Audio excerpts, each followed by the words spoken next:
The three virtues that Paul sets forth as being of greatest importance in the believer's life are faith, hope, and love in 1 Corinthians 13.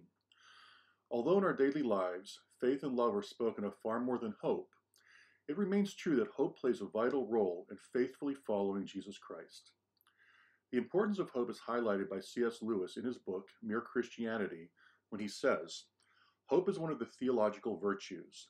This means that a continual looking forward to the eternal world is not, as some modern people think, a form of escapism or wishful thinking, but one of the things a Christian is meant to do.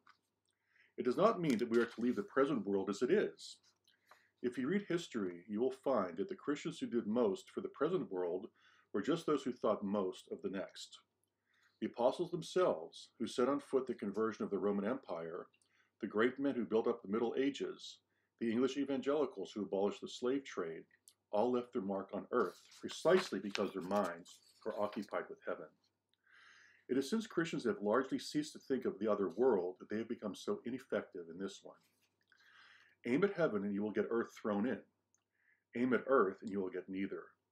It seems a strange rule, but something like it can be seen at work in other matters.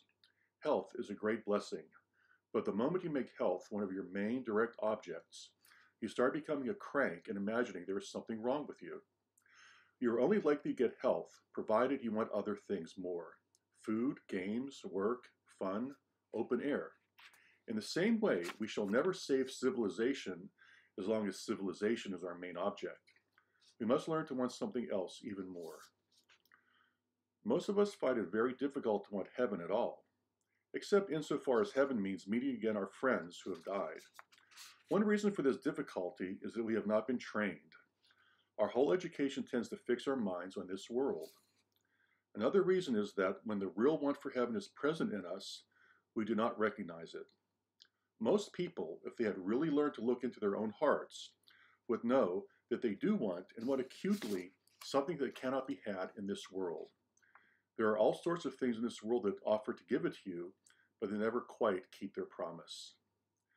Sadly, many of us are so tethered to this world and the things it offers that we scarcely take thought of the world to come.